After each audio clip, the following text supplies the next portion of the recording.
fortuna era de 205 millones de dólares. 2 noches y días enteros se pasaron estos funcionarios contando el dinero. This is the story of how the largest cash bust in the history of the war on drugs didn't actually involve any drugs being recovered at all. La llamada Operación Dragón, sucedida en el 2007, implicó al empresario chino-mexicano Chen Yegon.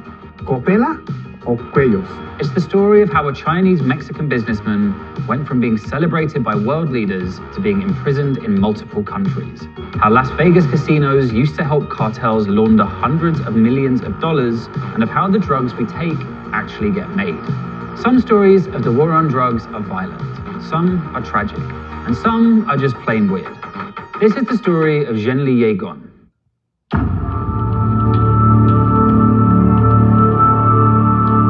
Zhenli Yegon was born in Shanghai in 1963.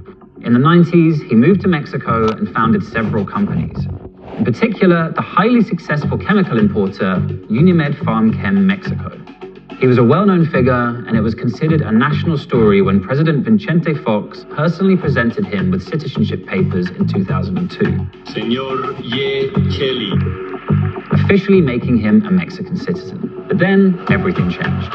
Ayer mismo decomisamos más de 250 millones de dólares en efectivo, que es el mayor decomiso no solo de México, sino quizá del mundo.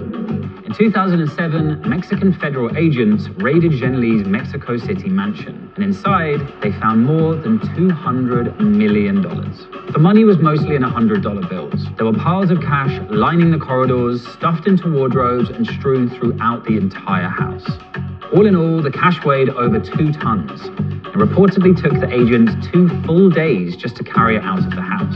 Along with various international currencies, there was also a small arsenal of automatic weapons and 7 luxury cars. Mexican police originally reported that 175,000 Mexican pesos had also been discovered. But when journalists pointed out the video footage appeared to show a lot more cash than that figure was hastily revised to 1.5 million. The DEA hailed this as a major triumph, calling it the largest single drug cash seizure the world had ever seen, and the ultimate jackpot for law enforcement. But what was going on here? Why was a random expat businessman in Mexico City now the ultimate jackpot for the DEA? Well, through his company Unimed PharmChem, Zhenli had been importing the chemicals ephedrine and pseudoephedrine from labs in China. These are products that go into making common cold medicines, like Sudafed, but they're also the most important precursor chemicals for making crystal meth. The suspicion here was that Zhenli was in fact a ranking member of the Sinaloa cartel, bringing these chemicals over from Chinese labs and supplying them to organized criminal groups across Mexico. Tengo un contacto con ellos, me suelto todo eso, todo lo que necesites. No sabría decirle de dónde no me han dicho a mí tampoco. Pero tengo un contacto que me encarga todo eso. Eso se dedica a él. But at the time his house was being raided, Zhenli Yegon wasn't actually there. He was in Vegas. Zhenli was a big fan of high-stakes poker and a particularly valuable patron of the Sands Hotel. In fact, according to the US Department of Justice, by 2007, he was the single largest all-cash, upfront gambler the casino had ever had, and he claimed to have lost $157 million there. The Sands appreciated this business so much, they even laid on a complimentary Rolls-Royce. What many people believe is that Zhenli's high-rolling gambling habit was actually part of an elaborate but fairly common money laundering scheme, through which organized crime groups clean their dirty cash. He knows that he can bring cash from selling precursors for crystal meth to a Sinaloa cartel drug trafficker. Take that cash to Vegas and then give back checks that you can put into banks. And there's a check from Las Vegas, so it's kind of like something which you can cover. So it's a way of laundering money. Under US law, casinos are meant to alert authorities when they come across suspicious activity. But not only did the Sands not report Zhenli, they actively courted him. And not just by giving him luxury cars. They allowed Zhenli to buy chips through transferring money to the casino via anonymous services in Mexico and Hong Kong, and even allowed him access to separate bank accounts usually used by the hotel to pay pilots, all in order to help him obscure the sources of the money flowing in. After a case initiated by the DEA following the Zhenli raid, the Sands Casino agreed to return $47.4 million to the US Treasury. Zhenli himself was eventually arrested by a swarm of DEA agents while eating at a small restaurant in Maryland in July of 2007. Once again, the DEA heralded this as a major success, putting out a statement that, with the arrest of Zhenli Yegon, we've apprehended not only the man behind the money, but the man behind the meth. But for all the fanfare, it wasn't long before the DEA's case began to fall apart. Key witnesses recanted their testimony, the Chinese government refused to hand over documents, and crucially, for a guy accused of being the kingpin of the meth trade, no meth was ever actually found. Though precursor chemicals were discovered in Unimed PharmChem's warehouse, these could have been part of the company's legitimate business, and there were issues with how Mexican investigators had handled the samples. A federal judge eventually dismissed the US case against Zhenli in August of 2009. But he remained in jail while trying to fight extradition to Mexico, where he was obviously also wanted. Okay, well, there's pseudoephedrines in Mexico, but where is the meth supplier in America? Where is the contact person, you know? The judge is focused on the defective link in their evidence. And if there's criminal activity in Mexico, let the Mexican government go after him. And this is where it gets fun. Despite having beaten the American charges, Zhenli had to try to explain why he had $205 million worth of $100 bills just lying around his house. While Zhenli admitted the money had originated with the cartels, he claimed that he'd been ordered to hide it by the Mexican politician Javier Lozano Alarcón, then Secretary of Labor, because it was meant to be used for President Felipe Calderón's election campaign. Yo conoce, señor Javier Alarcón, primera semana de mayo 2006, y enséñame dos maletas. Yo abrí uno, es lleno de dinero, a 100 billetes.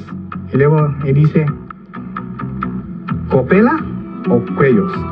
He claimed that this order had come with a death threat, and that it meant he should not be extradited as he could never receive a fair trial in Mexico. Y él dice, ¿por qué? Y dice, ahora tú descubras todos los secretos de nosotros. Entonces, únicamente es copela. No copela a cuello. No hay otra. The famous phrase he said in the interview was coopera o cuello, which means cooperate or you'll be strangled. And this became a big joke around that time. Zhenli's claims may sound ludicrous, but Mexican politics is so wildly corrupt that many people in Mexico actually believed him. A poll by the newspaper Diario Reforma showed that a majority of respondents either believed Zhenli or at least didn't doubt that the government was in some way involved. Mexico's extremely corrupt and everyone immediately has suspicion of the government. Because if the government says the sky's blue, people will say, no, it's not, it's green. The Mexican government, again, has done a marvelous job of painting our guy as a member of the drug cartel. We have filed for asylum. So I think we're going to have a 5 to 10 year battle on that extradition request. Zhenli managed to fight extradition to Mexico for 9 years, but eventually American courts ruled against him and he was flown back to face trial in 2016. El día de hoy, el prófugo de la justicia mexicana, Zhenli Yegon, fue entregado en extradición. Se le considera probable responsable de la comisión de los delitos de delincuencia organizada, posesión de arma de fuego de uso exclusivo del ejército, armada y fuerza aérea, y operaciones con recursos de procedencia ilícita. But even now, 5 years on, Zhenli Yegon has still not had his day in court. Associates of his business, including his wife, have been found guilty. But as of last year, he's still being held on remand, awaiting trial on money laundering and weapons charges. In 2019, the Mexican government auctioned off his now infamous mansion for 102 million pesos, or over $5 million US. The case of Zhenli Yegon is really emblematic about the money laundering and the way that money moves in the drug trade. In the United States, some meth user spending $50 on a bag of meth and then say $30 of it going south over the border, while $20 is kept by a local dealer, $10 of that staying in Mexico being used to bribe police to pay hitmen, $10 going over to China being used to buy the precursors for crystal meth. So you see the money going through all these directions and it becomes like all money is dirty money. To this day, no methamphetamine has actually been recovered or conclusively linked to his operations. Like the war on drugs itself, the story of Zhenli Yegon is a story of globalization. A Chinese businessman who became a Mexican citizen, allegedly working with cartels to flood the US with drugs, all while laundering money through Las Vegas casinos and accusing Mexican politicians